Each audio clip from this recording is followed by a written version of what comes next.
Bienvenue à la grande édition du Journal du Soir. Bonsoir à toutes et à tous. Le sommaire. 28 objets d'art culturel du Dahomey provenant de collections européennes viennent d'être réceptionnés par le petit musée de la Ricarde, ce dont intervient dans un contexte de restitution des trésors culturels.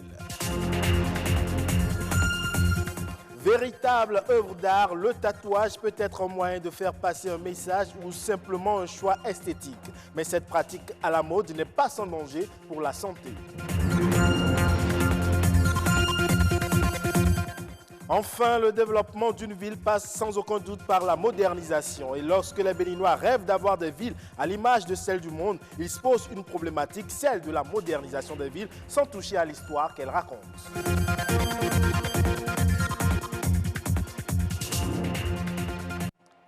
Je le disais dans les titres, 17 nouvelles récades, 8 sabres et 2 objets de culte-fond provenant de 2 anciennes collections européennes viennent d'enrichir la collection du petit musée de la récade de Lobozumba. C'est un don du collectif des antiquaires de Saint-Germain-des-Prés.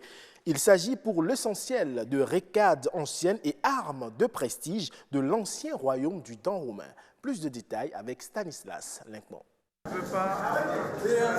Dans ce musée se trouvent des trésors offerts au peuple béninois par des antiquaires et des galeristes occidentaux.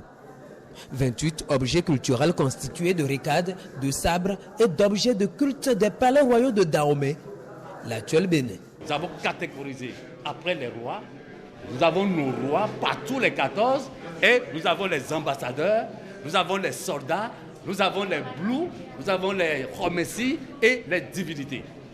Et d'autres sculptures, sculptures du lion et sculptures du goût.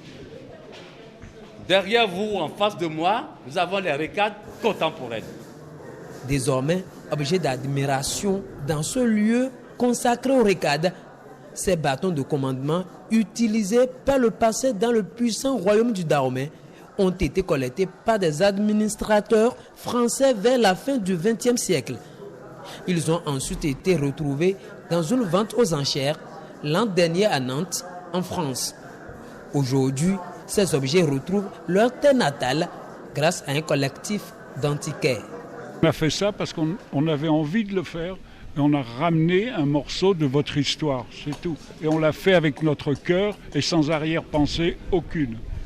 C'est simple. C'est un don du cœur. Accueillis au pays avec ce rite royal mis en scène, leur retour vient compléter la liste des 37 sceptres du royaume fond reçus ici même en 2015 lors de la mise en service de ce centre, le petit musée de la Récade. Une démarche pédagogique initiée avant l'ouverture du débat autour de la restitution des biens culturels du Bénin par la France. De quoi rehausser l'image du tourisme béninois. Un tatouage n'est pas un simple dessin sur la peau. Il s'agit d'un geste médical qui consiste à introduire des pigments de couleur dans le derme. Il peut générer un phénomène d'inflammation et ouvrir la voie à certaines, ou plutôt ouvrir la voie à des infections virales. C'est du moins ce que nous dit Franck Yedomont, dermatologue. La peau est divisée en 3 grands segments. Tout en haut, vous avez l'épiderme, en bas, vous avez le derme et tout en bas, vous avez l'hypoderme. Lorsque vous faites un tatouage qui est uniquement au niveau de l'épiderme, la peau peut expulser très rapidement cette encre ou bien ce solvant ou bien ce pigment. Mais lorsque le tatouage qui est fait avec un appareil qu'on appelle le dermographe, qui utilise plusieurs aiguilles, il va fixer donc le pigment au niveau du derme, il y a 2 choses qui vont se passer. Première chose, c'est qu'il y a des cellules qu'on appelle les macrophages qui vont récupérer ce pigment, ce qui permet donc alors que ce pigment soit stable. Ensuite, ce pigment alors va se mélanger aux fibres collagènes qui constituent le derme.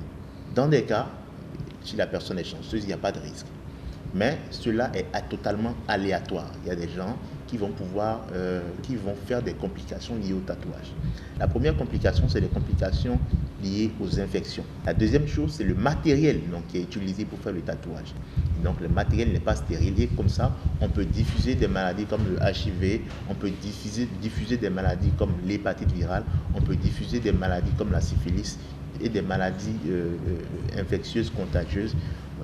Avant de poser un tatouage chez un individu, on doit d'abord réaliser ce qu'on appelle un patch test à l'encre, qui va durer 4 jours, et on verra d'abord si la personne est sensible ou pas.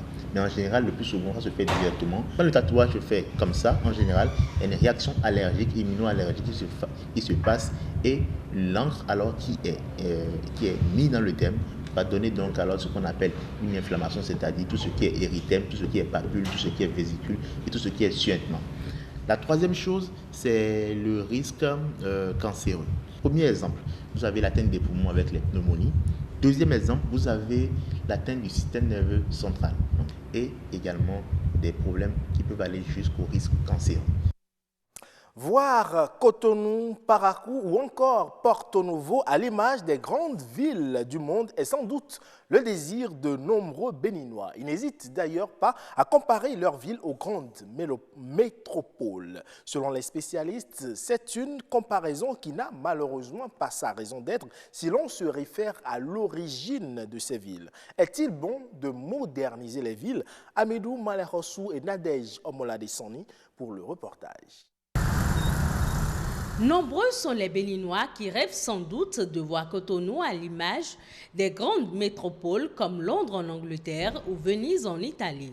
Une comparaison entre Cotonou et ces villes du monde laisse croire que Cotonou est bien loin de réunir les critères qui font d'une ville une cité attrayante. Ces villes, pour la plupart, ont suivi plusieurs transformations, d'autres ont été totalement détruites et reconstruites selon la vision des responsables en charge de sa gestion. Un schéma national du territoire existe désormais au Bénin et a le mérite d'organiser en fonction des vocations l'espace national. Donc le défi aujourd'hui, c'est de faire en sorte que les villes, nos communes se dotent donc de documents de planification spatiale. La mise en œuvre du document s'avère nécessaire pour donner par exemple à Ouidah sa vocation de ville touristique et à Cotonou son statut de ville d'affaires. Lorsque normalement les gens demandent un permis de construire, c'est le document de planification qui permet de dire oui, ce que vous voulez faire est cohérent avec ce que nous avions prévu. Si ce n'est pas cohérent, on peut vous orienter là où il convient de le faire. Tout projet d'aménagement du territoire requiert l'expertise d'un architecte. C'est aux spécialistes de rendre la ville attractive et susciter l'admiration auprès de ses visiteurs. Qu'on décide aujourd'hui de faire de Gary un très grand centre d'affaires. Un peu comme le World Trade Center, de grands tours administratifs, des tours des banques, ici ou ça, pour faire des affaires, pour générer de l'argent. Et tout ça. Pas impossible de le faire, mais vous le faites et ça va vous coûter ce que ça va vous coûter. La beauté d'une ville ne se limite pas à ses édifices, il faut qu'elle dispose de parcs, de centres de loisirs et de détente pour l'embellir. Parce que si nous libérons les marécages, nous aurons réglé plusieurs problèmes en même temps. D'abord, nous pourrons disposer d'espace pour donner une bouffée d'oxygène à notre ville Cotonou en aménageant des espaces boisés, des parcs. Et deuxièmement, nous pourrons assainir notre ville. En dehors des places publiques, les quartiers et la qualité architecturale des bâtiments qui s'y trouvent donnent aussi à la ville son caractère atypique. Faire des habitations en hauteur, ce n'est pas dans nos cultures, mais nous sommes obligés d'en venir. On ne peut pas continuer à faire des extensions de lotissement alors que les centres-villes ne sont pas encore densément occupés. Il faut densifier l'habitat. Une ville est aussi belle si ses artères sont assez larges et des voies de circulation plus rapides. Actuellement, différents chantiers sont en cours d'exécution pour rendre nos villes plus modernes et attrayantes. Hors de nos frontières, à présent, de nombreuses menaces pèsent sur la préservation des zones d'eau, des zones de refuge pour plusieurs espèces d'oiseaux. Et en cette période de froid en Europe, certaines espèces d'oiseaux viennent au Sénégal à la recherche de conditions climatiques plus favorables pour leur reproduction. Nos confrères de la RTS pour les précisions. Le lac Mbebes, une zone paradisiaque pour plusieurs espèces d'oiseaux comme les flamants roses juvéniles, les canards souchés, les sarcelles d'été ou alors des dendrocides veufs, entre autres. Toutes ces espèces trouvent pendant cette période refuge au Sénégal. Les oiseaux quittent l'Europe pour venir en Afrique parce qu'ils fuient là-bas le froid. Il fait extrêmement froid actuellement en Europe et les oiseaux, pour un bien-être, sont en train de rallier l'Afrique dans ce qu'on appelle la migration de l'Atlantique Est. Donc ils quittent l'Europe, ils viennent en Afrique en passant par le banc d'Arguin en Mauritanie, en passant par le Djoudj. D'autres viennent descendre plus bas ici dans des zones humides comme ici au lac Mbebes.